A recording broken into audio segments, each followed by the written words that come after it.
Hello everyone and welcome to my channel RN এডুকেশনে।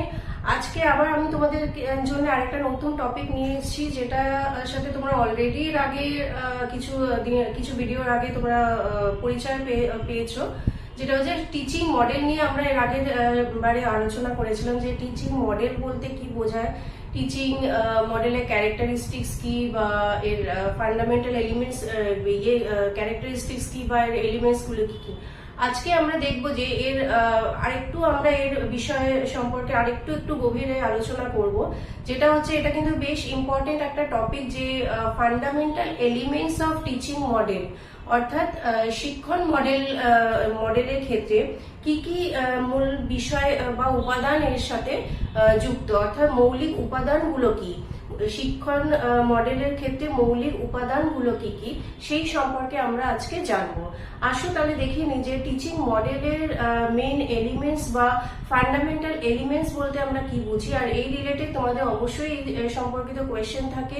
যারা তোমরা B Ed এ আছো, যারা এমএড এ আছো, কিংবা যারা টিচার এডুকেশন নিয়ে পিজি তে পড়ছো বা পোস্ট গ্রাজুয়েশনের যে কোর্সগুলো তোমরা করছো, তোমাদের সেমিস্টারের ক্ষেত্রে যে পেপারগুলো আছে সেই পেপারে তোমরা দেখে নেবে যে সেই টিচিং মডেল সম্পর্কে কিছু কোয়েশ্চেন বা টপিক থাকে।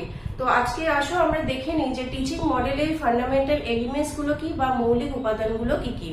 আসো আমরা দেখে নিই এলিমেন্টস অফ টিচিং মডেল বা শিক্ষণ মডেলের মৌলিক উপাদানের ফার্স্ট পয়েন্ট যেটা হচ্ছে সেটা হচ্ছে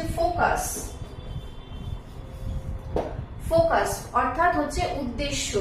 যে উদ্দেশ্য বা লক্ষ্যকে আমার আগে রাখতে হবে, বা পরিকল্পনা যখন আমি নেব, বা একজন শিক্ষক যখন কোনো কিছু কাজ করার পরিকল্পনা নেবেন, তাকে আগে উদ্দেশ্যকে ঠিক করতে হবে বা লক্ষ্যকে সামনে রেখে তাকে এগোতে হবে। অর্থাৎ লক্ষ্যকে বাস্তবায়ন করা হচ্ছে তার মূল লক্ষ্য। যে কি উদ্দেশ্য থাকবে না, আচরণে পরিবর্তন কি হচ্ছে বা বিহেভিয়ারাল অবজেক্টিভস, এবং তার সাথে সাথে আছে এনভায়রনমেন্ট, বিহেভিয়ারাল, প্লাস এর সাথে আসবে এনভায়রনমেন্ট। অর্থাৎ এখানে বিহেভিয়ারাল বলতে আমরা জানি যে আচরণগত উদ্দেশ্য, একজন শিক্ষার্থীর কি পরিবর্তন হচ্ছে, এবং তার সাথে সাথে পরিবেশ তাকে কিভাবে সাপোর্ট করছে। অর্থাৎ পরিবেশ এবং তার সাথে আচরণগত উদ্দেশ্য, এই দুটোকে সঙ্গে রেখে দুটোর পারস্পরিক ক্রিয়ার মাধ্যমে সংযোগ সাধন করে একজন শিক্ষার্থীর কি কি তার পরিবর্তন সাধিত হচ্ছে, সেটাই হচ্ছে একজন শিক্ষকের শিক্ষণ মডেলের প্রথম বিচার্য বিষয়। অর্থাৎ কি উদ্দেশ্যকে সামনে রাখতে হবে, লক্ষ্য এবং উদ্দেশ্যকে সামনে নিয়ে সেই পরিকল্পনাটাকে তৈরি করতে হবে। অর্থাৎ যে আগের দিনকে আমি বলেছিলাম যে শিক্ষণ মডেলের মূল বিষয় হচ্ছে যে পরিকল্পনা মাফিক কার্যপ্রক্রিয়া তৈরি করা, শিক্ষণ কার্যপ্রক্রিয়া তৈরি করা। অর্থাৎ পরিকল্পনা আমার কি থাকবে, কি উদ্দেশ্যে আমি কাজ করব, কোন লক্ষ্যকে আমি সামনে রেখে কাজ করব, সেখানে পরিবেশ আমাকে কতটা সাপোর্ট করছে। অর্থাৎ পরিবেশ এবং একজন মানুষের আচরণগত পরিবর্তন, এই দুটোর পারস্পরিক সহযোগিতার মাধ্যমে আমাকে তাকে সেই উদ্দেশ্যকে বাস্তবায়িত করতে হবে। নাম্বার 2,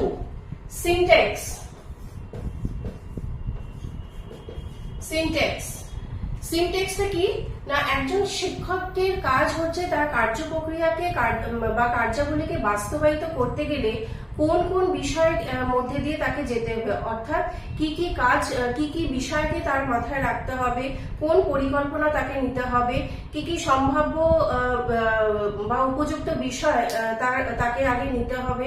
অর্থাৎ এখানে কোন ক্ষেত্রে তাকে প্রবেশ করতে হচ্ছে সেটা আগে মাথায় রাখতে হবে, কি কি কৌশল সে গ্রহণ করবে। অর্থাৎ তার ধারাবাহিকতা এবং তার সাথে সাথে বিষয়কে বাস্তবায়িত করা। সেক্ষেত্রে এখানে সিনট্যাক্সে কাজ করছে, বা এখানে বলা যায় যে সিনট্যাক্স হচ্ছে একটি বিষয়ের ধারাবাহিকতার কার্যবলী। অর্থাৎ শিক্ষককে আগে দেখতে হবে যে সে কোন সম্ভাব্য বিষয়ের সাথে সে এগোচ্ছে। অর্থাৎ কোন পরিবেশে যাচ্ছে, কাদের উপরে, কোন কোন শিক্ষার্থী তার সামনে আছে, বিষয় কি কি আছে, পরিবেশ কি কি আছে। অর্থাৎ প্রত্যেকটি বিষয়কে তার একটা সাংগঠনিক রূপ দিয়ে এবং তাকে ধারাবাহিক পর্যায়ে তাকে বিন্যস্ত করতে হবে তার কার্যপ্রক্রিয়াকে। এখানে 3টি বিষয় কাজ করে, যেটা হচ্ছে নাম্বার 1 প্রিঅ্যাক্টিভ, ইন্টারঅ্যাক্টিভ, আরেকটা হচ্ছে পোস্ট অ্যাক্টিভ। অর্থাৎ প্রি অ্যাক্টিভ হচ্ছে যে আমাকে কাজ করার আগে কি কি প্ল্যান করতে হচ্ছে, ইন্টারঅ্যাক্টিভ হচ্ছে যখন আমি শিক্ষার্থীর সামনে যাচ্ছি, অর্থাৎ তাকে আমি ফেস টু ফেস যখন আমি তার সাথে থাকছি বা সেই পরিবেশে সেই বাস্তব পরিস্থিতিতে আমি যে সময় যে মুহূর্তে আমি রয়েছি সেই পরিবেশে থেকে আমার একটি ক্রিয়া প্রতিক্রিয়ার কাজটা কিভাবে হচ্ছে, অর্থাৎ শিক্ষার্থীর সঙ্গে তার সম্পর্ক স্থাপন যে বিষয়টা সেইটা কিভাবে হচ্ছে, মধ্যস্থতাকারী অর্থাৎ সংযোগ সাধন আমি তার সাথে কিভাবে করছি, পরিবেশ আমাকে কিভাবে সাপোর্ট করছে এবং তার সাথে সাথে রিসোর্স আমাকে কি কি আছে, অর্থাৎ এই মুহূর্তে দাঁড়িয়ে আমার মানে বর্তমান রিসোর্স আমার কি কি আছে, সেই রিসোর্সকে নিয়ে আমি কিভাবে পারস্পরিক সক্রিয়তার মাধ্যমে সেই কাজটাকে আমি বাস্তবায়িত করতে পারছি, সেটা হচ্ছে ইন্টারঅ্যাক্টিভ, অর্থাৎ মানে শিক্ষক এবং শিক্ষার্থীর মধ্যে যে সংযোগ সাধন করা। নেক্সট হচ্ছে পোস্ট অ্যাক্টিভ, হচ্ছে যে এই কাজটা করার পরে তারপরে আমি তার ফিডব্যাকটা কি পাচ্ছি, কতটা তার সম্ভাব্যতার সমাধানটা আমি মানে সমস্যার সমাধানটা আমি করতে পারলাম, অর্থাৎ তার ফিডব্যাকটা কি আসছে, তার থেকে আমি কি কি প্রতিক্রিয়া পাচ্ছি, তার রিফ্লেকশনটা আমি কি কি পাচ্ছি, এই বিষয়গুলো আমাদেরকে মাথায় রাখতে হচ্ছে। তাহলে এটা হয়ে গেল সিনট্যাক্স, অর্থাৎ প্রত্যেকটাই কিন্তু একটা ধারাবাহিকতার মধ্যে দিয়ে কিন্তু একজন শিক্ষককে যেতে হবে, কারণ আমি প্রথমেই আমি ইন্টারঅ্যাক্টিভ আমি করতে পারবো না, তার আগে আমাকে একটা প্ল্যান করতে হবে, অর্থাৎ হচ্ছে প্রি অ্যাক্টিভ, তারপর হচ্ছে ইন্টারঅ্যাক্টিভ এবং তারপর হচ্ছে পোস্ট অ্যাক্টিভ, অর্থাৎ এই ধারাবাহিকতার বা সামঞ্জস্য বিধান করে আমাকে শিক্ষণ কার্য প্রক্রিয়াটি বা শিক্ষণ কার্য পরিচালনার কাজটি আমাকে করে নিতে হবে। Number 3, support system.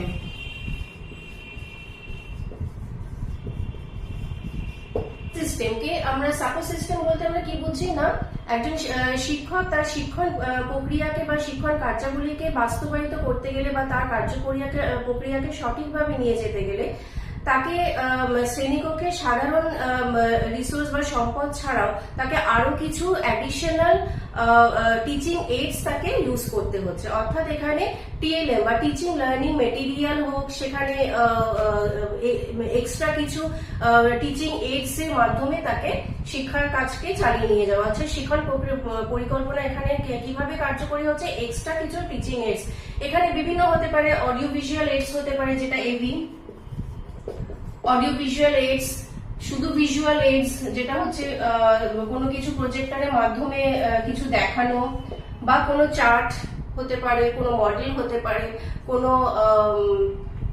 বিভিন্ন মডেলের মাধ্যমে তাকে কোনো কিছু বোঝানো হতে পারে, কোনো রেপ্লিকা হতে পারে, অর্থাৎ ভিজুয়াল এইডস হতে পারে কিছু দেখানোর মাধ্যমে, এছাড়া অডিও হতে পারে কোনো কিছু শোনানোর মাধ্যমে, এছাড়া অডিও ভিজুয়াল এইডস তো আছেই, অডিওর মাধ্যমে কোনো কিছু শেখানো সেটাও হতে পারে, কোনো ম্যাপ হতে পারে অর্থাৎ মানচিত্র হতে পারে, কোনো চার্ট হতে পারে, মডেল হতে পারে, বিভিন্ন মানে এক্সট্রা প্রজেক্টরের মাধ্যমে কোনো কিছু শেখানো, এক্সট্রা টেকনোলজি বা কম্পিউটার সহযোগের মাধ্যমে কোনো কিছু বিষয়কে তুলে ধরা শ্রেণীকক্ষে, সেই বিষয়গুলো এখানে সাপোর্ট সিস্টেমের কাজ করছে, অর্থাৎ শিক্ষক এখানে কাজ করছে কিনা মানে অ্যাজ এ সাপোর্ট সিস্টেম হিসাবে শিক্ষার্থীদের কাছে যাচ্ছেন এবং এক্সট্রা কিছু মানে অতিরিক্ত কিছু বিষয়ের মাধ্যমে সেই বিষয়গুলোকে তুলে ধরছেন, অর্থাৎ এই টিচিং এইডস কে নিয়ে। নেক্সট আছে number 4, social system. Social system অর্থাৎ সামাজিক পরিবেশ বা সামাজিক প্রক্রিয়া। সোশ্যাল সিস্টেম এখানে কি বলছে যে একজন শিক্ষার্থী যখনই শিক্ষণ প্রক্রিয়া দিতে যাচ্ছে বা শিক্ষণ কার্যাবলীর মাধ্যমে পরিচালিত হচ্ছে, তখন তাকে পুঙ্খানুপুঙ্খ বিষয়কে বিবরণ দিতে হচ্ছে এবং তার সাথে সাথে সামাজিক পরিবেশের মধ্যে তিনি গিয়ে শিক্ষক এবং শিক্ষার্থীর মধ্যে একটি পারস্পরিক ক্রিয়া প্রতিক্রিয়ার একটি মেলবন্ধন হচ্ছে, অর্থাৎ কোন পরিবেশে তিনি যাচ্ছেন, কিভাবে তিনি যাচ্ছেন, কি বিষয়ের উপরে উনি তার কার্য প্রক্রিয়াটাকে উনি দেখছেন, সেই বিষয়গুলোকে এখানে দেখা হচ্ছে, অর্থাৎ সামাজিক পরিবেশ এখানে কিন্তু অনেক বেশি গুরুত্বপূর্ণ, অর্থাৎ সামাজিক বিভিন্ন বিষয় কতটা এফেক্ট করছে একজন শিক্ষার্থীর মধ্যে এবং শিক্ষক সেই জায়গায় দাঁড়িয়ে তাকে কিভাবে সাপোর্ট করছেন। এখানে একটা কাজ হয় যে সোশ্যাল সিস্টেমের ক্ষেত্রে মূলত দেখা যায় যে এখানে একজন শিক্ষক এখানে সেকেন্ডারি পার্সন হিসেবে কাজ করে, এখানে মেইন বিষয় যে দেখা হয় সেটা হচ্ছে লার্নার সেন্টার, অর্থাৎ শিক্ষার্থী এখানে মূল ব্যক্তি হিসেবে কাজ করে, অর্থাৎ এখানে শিক্ষার্থীকে কোনো কিছু কাজ শ্রেণীকক্ষে দিয়ে দেওয়া হলো, তাকে সেই সমস্যা পার্টিকুলার বা স্পেসিফিক কোনো কিছু একটা প্রবলেম তাকে দিয়ে দেওয়া হলো এবং সেই প্রবলেমটাকে কে কত তাড়াতাড়ি সেটা সলিউশন বার করতে পারছে, অর্থাৎ তার সমাধানটা কত তাড়াতাড়ি দ্রুততার মধ্যে করতে পারছে। এখানে শিক্ষক একজন গৌণ ব্যক্তি হিসেবে কাজ করেন। মেইন হচ্ছে এখানে মুখ্য ভূমিকায় থাকে এখানে শিক্ষার্থী, অর্থাৎ শিক্ষার্থীদেরকে পূর্ণ স্বাধীনতা দেওয়া হয় যে সেই সামাজিক পরিবেশে থেকে, সেই সামাজিক বর্তমান পরিস্থিতিতে থেকে শ্রেণীকক্ষের মধ্যে সেই নির্দিষ্ট বিষয়কে সে কত তাড়াতাড়ি সমাধান করতে পারছে। তো সেখানে বলছে যে এখানে সোশ্যাল সিস্টেম হচ্ছে একটি পুরো বিষয়টা একটি সামাজিক পরিবেশের মধ্যে থেকে, এবং শিক্ষক এখানে গৌণ ব্যক্তি বা একজন সেকেন্ডারি ব্যক্তি হিসেবে তাদের সাথে সাপোর্ট দিয়ে একজন শিক্ষার্থীকে পূর্ণ স্বাধীনতা দান করছে তার নির্দিষ্ট কাজকে পরিপূর্ণ করার জন্য। অর্থাৎ এখানে এটাও কিন্তু একটা ধারাবাহিক কার্য প্রক্রিয়ার মধ্যে কিন্তু চলে আসছে। Number 5, principal of reaction,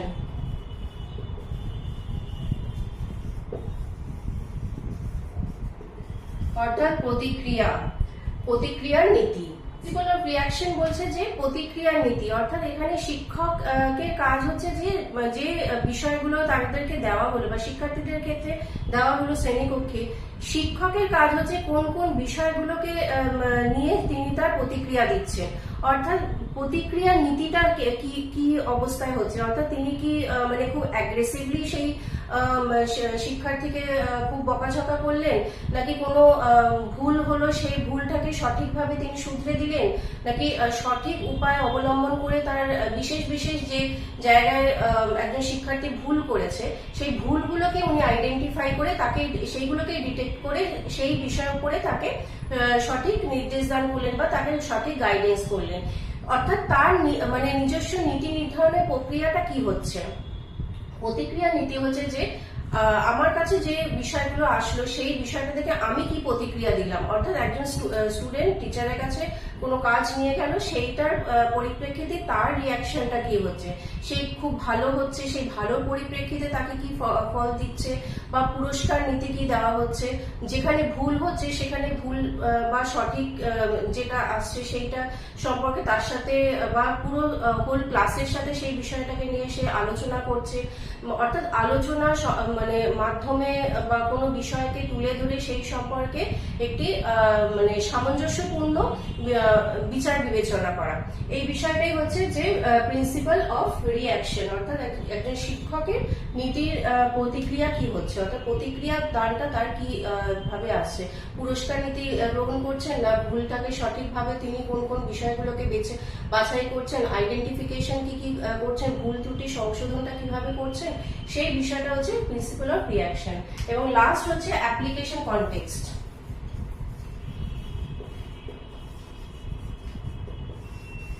application context অর্থাৎ হচ্ছে প্রয়োগ বা প্রায়োগিক দিক। এই যে প্রথম থেকে আমরা এতক্ষণ যেটা আমরা পড়লাম যে আমরা একটা বিহেভিয়ারাল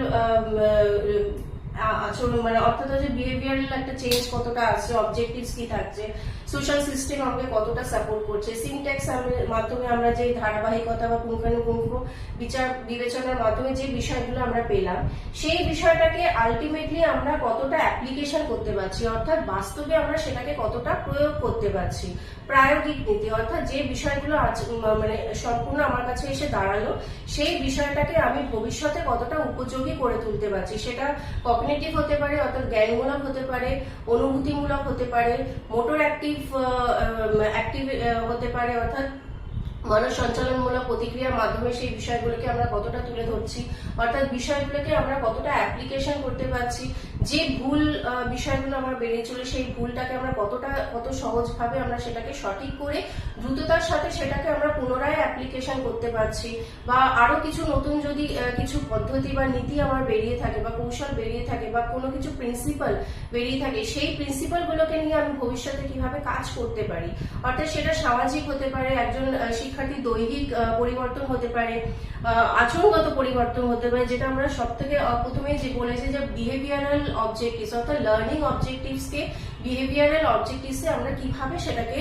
কনভার্ট করতে পারছি, অর্থাৎ শিক্ষণ বা শিক্ষা প্রক্রিয়ার মাধ্যমে, শিক্ষণ কার্যকরীর মাধ্যমে তার বিহেভিয়ারাল চেঞ্জেস কি কি আসছে সেইটা করতে পারছি।